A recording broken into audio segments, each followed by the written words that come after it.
Welcome to World Soul, my new YouTube channel that I'm forced to make to raise money for my campaign and a soon-to-come legal battle against Methodist University for alleged retaliation against a whistleblower for reporting FERPA violations to state officials. My name is Daryl Latrell Vample, and I am a former graduate student who blew the whistle on a major privacy violation at Methodist University involving a diffuse breach of the PA program class of 2025's social security numbers in my absence. Allegedly. Release of this information without my consent or authorization is a federal privacy violation under FERPA. Followed was not accountability, it was what I believe to be a campaign of retaliation marked by silence, institutional failure, and a bad faith mental health evaluation, forced upon me exactly one day after I notified high-ranking officials that I had contacted the NCDOJ. I intend to bring legal action against Methodist University soon and set a precedent for student rights. Everything from this point is alleged. Part 1 of the exposé, s'il vous plaît. Tight spaces. Understand that the point of this is to establish a point of credibility for my campaign in the upcoming legal battle against Methodist University for alleged retaliation against a whistleblower for reporting FERPA violations, and establish a pipeline of support to prevent what I allege to be weaponization of mental health evaluations to conceal the truth. Support the cause with a GoFundMe link below. Now, where do we start in this dark and desolate tale? It all began on January 29th. You see, the devil was lurking in the shadows. Started with a simple email string on January 29th where I asked the clinical coordinator, Constance Page, for basic details about a meeting flung on me within 48 hours following my multiple inquiries, but not being able to reach my clinical hour goals. What was the reason for meeting, the clinical hours, was it logging? Basic details that weren't provided. I did not want to put myself in a position where I would be ambushed without reason given. I CC'd the program director only in case Ms. Page didn't have the answers. In return, I received a response accusing me of inappropriate behavior with my email response and was instructed to rearrange my personal plans and only respond that the message had been received by April Martin. Against God, I inquired. I want to be very clear, I wasn't even addressing April Martin in the first place. No time was given for the meeting, no reason was provided. I had simply asked for clarification because the meeting was dropped on me with only 48 hours notice. You have to decide if that's professional within itself. I had family plans that I made weeks in advance and just wanted the common courtesy. For asking reasonable questions, I was treated like a problem. Here's the response. Now, April Martin states that the conversation will take place on Friday after EORs. Still, the time is not given. Then she states, do not respond to the email with anything other than confirmation that I received it. She goes on to state that 2 people will now be a part of the meeting, her and Miss Page, in all caps, addresses the meeting location and says your email response is extremely inappropriate, and goes into some vague spill about humor and expresses confusion over the tone of the email. Listen, let's play devil's advocate, right? Let's assume in some multi-dimensional universe that Martin is somehow right. Now, if you're accusing someone of being inappropriate in their messaging and expressing concerns about tone, then why would you yourself respond with a message telling that individual to not reply with anything other than confirmation that it was received? Why would you tell that individual to rearrange your plans accordingly when they stated they had plans prior without trying to coalesce schedules? Keep in mind, at the end of this response, still no time was given, no reason was given, and in my opinion, no courtesy was given in consideration for my schedule. The questions remained unanswered. It's closed-loop communication. I went to April Martin's office after our ER exam on January 31st to follow up and get a definitive time. One last attempt at common courtesy, and all she said was after presentations, and there's a witness to corroborate this, and we both know who she is. I was left standing alone by the conference room for 20 to 25 minutes, just blowing in the wind, after they acted as if there was some sense of urgency. Her email said she was bringing 2 people, with all caps. As evidenced by the video I have and shared with the university, 3 people showed up and surrounded me. I go into a spill about how I never had someone tell me to meet without a time or concrete reason, and as I shared through the paper trail of evidence that I provided the university quite transparently, I was angry for being left standing adrift for 20 to 25 minutes. Having a meeting sprung on me within 48 hours after being told to rearrange my plans, I mean, it's almost as if these are directives given to a child. The email that you sent was very inappropriate. It came across. They are not all, just to Mrs. me. Martin, they are all questions. I've never had someone tell me that I'm having a meeting and not tell me what the meeting's about, not tell me what time the meeting is. The meeting was not something that we're going to go back and forth in email. Miss Page was going to talk with you about That your wasn't email. communicated, Miss Martin. It's closed loop I'll be communication. honest, it doesn't really matter. The fact that you sent an email after you were given a directive from the faculty member to attend your clinical rotation And the way that you came back at it was completely unacceptable. What part of it was The unacceptable? whole thing.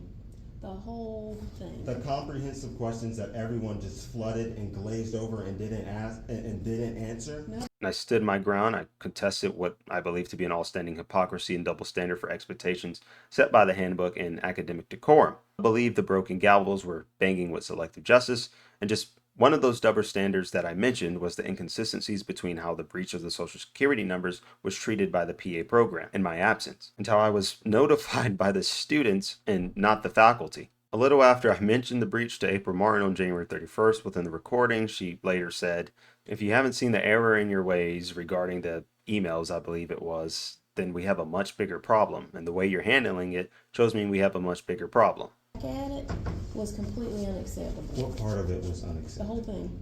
The whole thing. The comprehensive questions that everyone just flooded and glazed over and didn't ask and didn't answer. Nobody What? plays it. Are we talking about the first email or the second email? Both of them. They weren't answered. The email I got after the first one I sent was, "We're just going to have a meeting."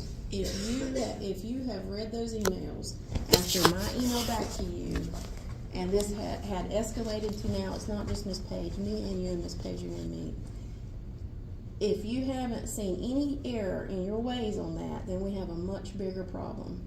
And the way that you're dealing with this right now tells me that I have a much bigger problem. To me, this suggests the outcome was pre-decided and breaks any illusion of objectivity and leaves no room for me to defend myself without risking severe consequences or dismissal, which eventually ended up happening anyway. I also expressed concerns about lack of communication and closed-loop communication. As you'll see, I never ignored a faculty directive to attend clinical rotations. Here's the email she's referencing in all its transparency.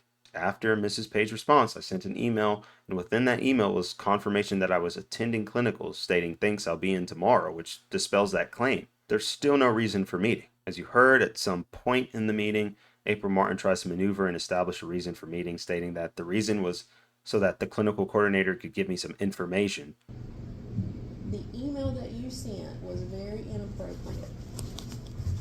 It came across. They are not all, just to Mrs. me. Martin, they are all questions. I've never had someone tell me that I'm having a meeting and not tell me what the meeting's about, not tell me what time the meeting is. The meeting was not something that we're going to go back and forth in email. Miss Page was going to talk with you about That your wasn't email. communicated, Miss Martin. It's closed loop I'll be communication. honest, it doesn't really matter. I stated that that was not communicated, and she went into spill about how that doesn't matter. But earlier, after I mentioned the breach, you'll hear her say this. Latrell, what you're doing right now is broadcasting because you're angry because you got reprimanded for something and asked to come in and meet with But us. it's a double standard. Listen to me. You are a student in this program. I okay? understand that. Listen to me. There's a if you're angry about this, you're taking this to a whole different level that doesn't need to go to. It just seems like it's a contradiction, right? And almost seems as if a motive for the meeting was already established from her standpoint. I'm still scaling out parts of the video that are core to my case, though I plan to make the full video public when I file. But if you're media personnel and interested in having the same folder I sent the university, I could share it with you, but withhold authorization to use it publicly until we actually file suit. And remember, the university has this video in their possession. They have all these emails in their possession.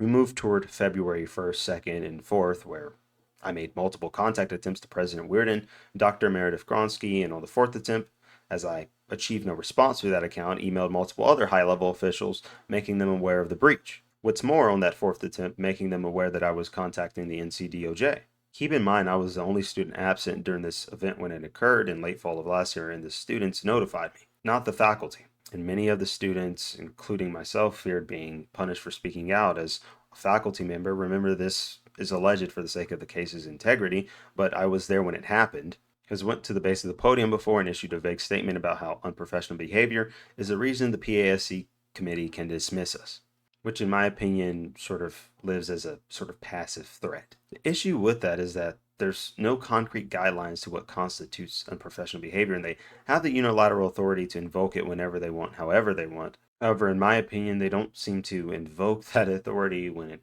comes to themselves, and don't adhere to the same standards they say compromise professionalism. As you saw, this label of unprofessional appears to be selectively imposed. I was standing up there for 20 minutes, no reason given. When I mentioned the breach, a faculty member stated, "Social Security numbers, who told you that?" And as my personal lived experience, all of them looked at me like I was stupid when I mentioned the breach. I have concrete evidence of admission of a FERPA violation by one of the high officials, which under our handbook is a means for dismissal, and she still sits in her position. Not to mention the way faculty responded to my circumstance, which I believe was a coordinated retaliatory effort to silence me. Yet they still maintain their positions, and I'm out here monkeying around. That is just one of the many double standards that display unequal application of their policy, in my opinion. The most prominent people I reached out to with my whistleblower account, Angel Soul, on February 4th, Greg Swanson, their senior counsel, President Stanley Weirden, the president, Provost Suzanne Malley, the provost, VP William Walker, the VP, Dean Meredith Gronsky, the Dean of Health Sciences. Now you're going to see something funny as we move forward through these videos. Everyone I named except President Weirden and Greg Swanson. Based on the paper trail that I have now, of course more info may arise during discovery, I had a direct hand in my discipline leading up to dismissal. 13 days after I alerted these officials of the breach and that I was making contact with the NCDOJ, I was dismissed. After I told these officials that I had made contact with the NCDOJ, which I can confirm right here, I received an email from Dr. Bobbitt stating he needed to talk to me about some events with faculty, basically what happened on January 31st with April Martin, Mrs. Page, and Trevero Harden. Now, I met with Dr. Bobbitt, and he seemed kind of like a genuine guy. He said I look like a bright, intelligent young man, and he wanted to see everyone graduate. I have some qualms with parts of the meeting and inconsistencies between what actually occurred and the disciplinary action that was taken hereafter, which I'll save until we take legal action, but we met in his closed office without any contention. I told him everything that transpired within the meeting of January 31st, including me having to stand there for 20 to 25 minutes, being told to cancel my plans, and also about the Social Security breach, exposing myself as the anonymous whistleblower out of a place of trust, but never telling him the name of my account. I left that room after we finished talking, and in less than an hour, I got hit with this bad boy right here. You did. Oh yeah. You did. The old PASC stick, huh?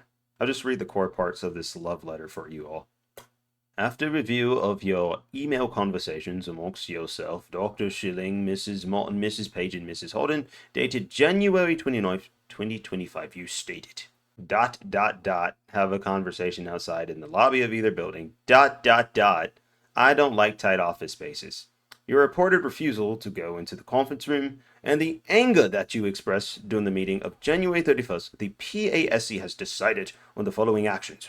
You will be placed on non-academic probation due to your egregious behavior demonstrated through both verbal and written communications. Although this is your first reported professional behavior issue, the behavior demonstrated is incredibly concerning and warrants an elevated level of recognition of violation of the standards of conduct.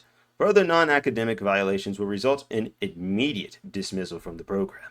I think some parts were left out, chipped and chiseled, as they say. Now, if you will place aside the full context of what I said in the email, and what they quoted with what appeared to be ellipses, fragmented and chiseled and cherry-picked, blotching the full context of what I said, well, I'll just let you make that decision. But wait, there's more.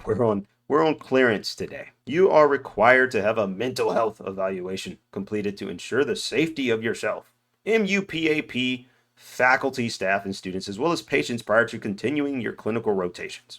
What?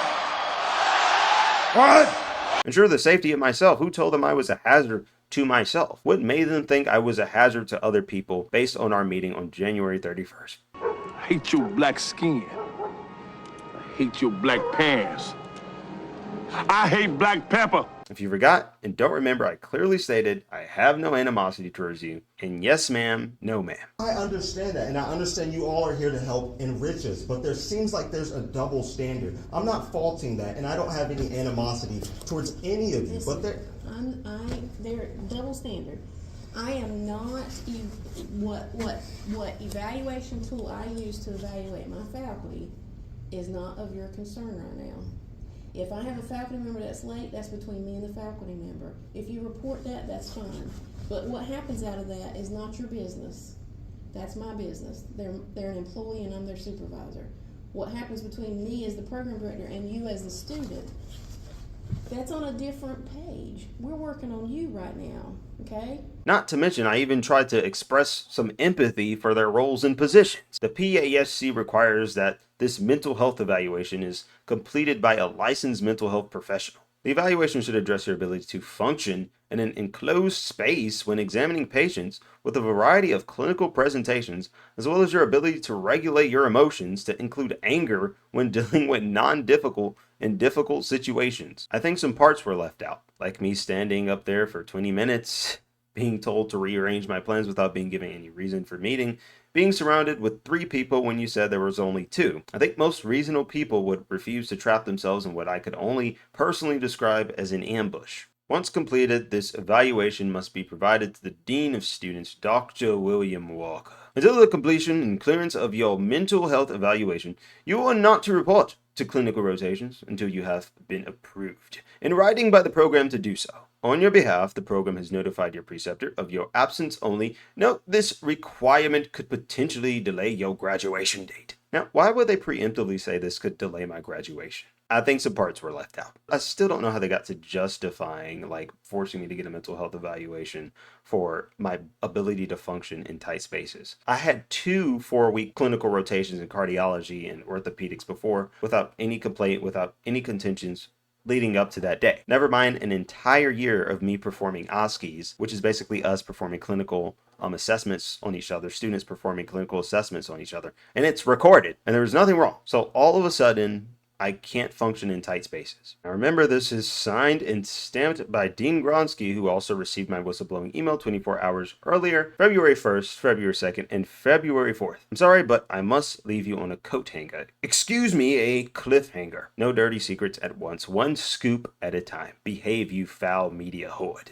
Remember, the goal is credibility and accountability. If you want to support the cause, and you can donate to my GoFundMe link to this post or profile page. Due to ethical concerns with the future of student safety of the university, I have forwarded all this evidence to the LCME and accreditation bodies that will be revealed upon filing. Hey, Methodist University, before you try to discredit me, remember you have these same documents and recordings, and if you try to gag me, I will make that public too. Listen, our endurance may be tested, but if you want to preemptively support the cause, then please support the GoFundMe linked in the description below. Details the entire story of how I got here and why the fight to protect student rights and set a national precedent to prevent universities from dishing out bad faith mental health evaluations to, in my opinion, conceal the truth is so important.